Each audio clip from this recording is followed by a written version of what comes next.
So we bought this Mini 11 a few months back together with my wife Susanna and young daughter Scarlett. We have had so much fun using it, and today I really wanted to share some of the things we've learned about the Mini 11, tell you what we love about it, and talk about some of its drawbacks, and yeah, see if you think it might be something that you'd love to get hold of too.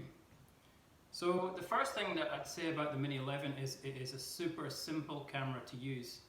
If you have or have used the Mini 9, you'll find that a few of the functions and features that were on the Mini 9 have been removed. For example, with the Mini 9, previously you had 5 modes and you had to select the mode based on the lighting and the environment you were shooting in.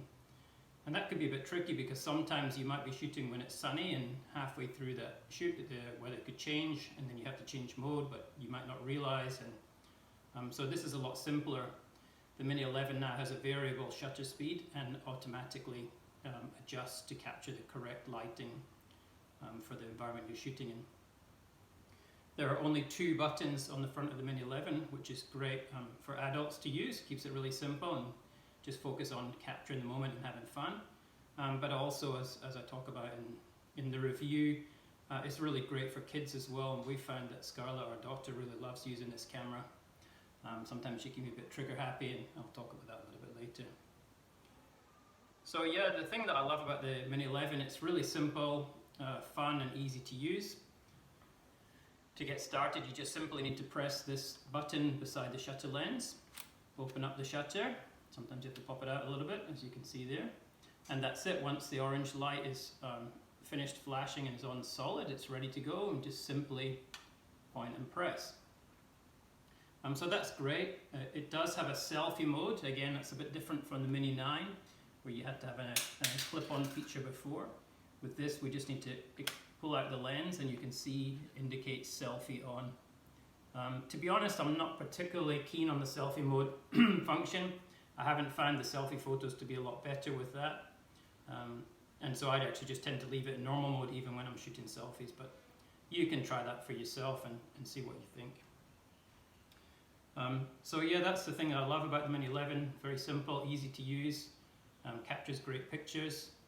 A couple of the things that I didn't like so much. One, the key thing is, and I think this is common with most instant cameras, it doesn't capture shots in bright sunlight very well. And I've got a couple of examples here. So this picture was taken on a not particularly sunny day, to be honest. It was bright, but a little bit overcast. And it's a beautiful green valley, but actually it looks like it's very dark in the picture, and the sunlight or the sky is overexposed. So that's very common with the Mini 11. Here's another photo taken of our family, and again you can see that same kind of issue, that the sunlight or the sky is overexposed, and it makes the rest of the picture look very dark. And so one of the reasons for that is the fact that you cannot switch the flash off, and that's probably my main bugbear with, well, the Mini 11 and many of the Mini cameras. And so what I've actually done is just used a piece of tape over the lens or over the flash, sorry, to cover that up. That's worked pretty well, and you can just even use a plaster, as I did sometimes, just if you had one handy, but yeah, something to cover up the flash.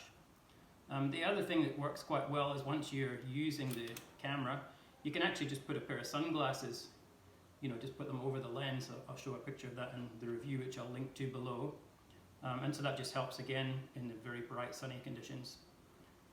But otherwise, yeah, it's absolutely fantastic camera. I'd highly recommend getting one. Is it suitable for kids? Yes, absolutely. It's really simple. Our daughter loves it, loves the magic of watching the photos print.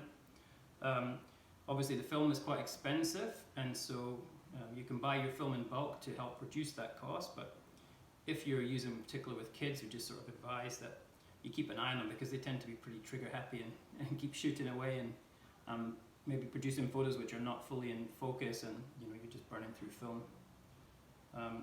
There are some alternative cameras, of course, out there which you could consider.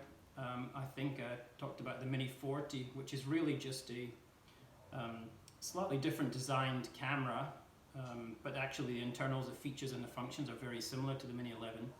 So unless you don't like this plasticky kind of style, game-like type style, Then the Mini 40 could appeal to you if you prefer a more vintage style. But actually the quality of the camera and so on is very similar, and the Mini 11 is quite a bit cheaper. We've talked about the Mini 9. I think the Mini 11 is a good step forward from that, so I wouldn't recommend choosing the Mini 9 over the 11. And if you were sort of a more serious photographer or looking to take better photos, have more options in how you shoot and capture images, then you could consider, you know, two really good cameras, which is the Mini 70 and the Mini 90. Both excellent cameras, but again, that comes at a slightly higher price point. For us, we're really happy with the Mini 11. You know, we've got this as something that we want to enjoy with our family to capture special moments. You know, we just want to be able to take the camera out quickly, hit the button, capture that moment, and share that with our daughter and give her the opportunity to learn about photography as well. And so for those purposes, it's worked really well for us, and we're super happy with it. So thanks very much for listening. I hope you enjoyed that, and if you want to learn more about the Mini 11, other instant cameras, and get some great tips and guides, please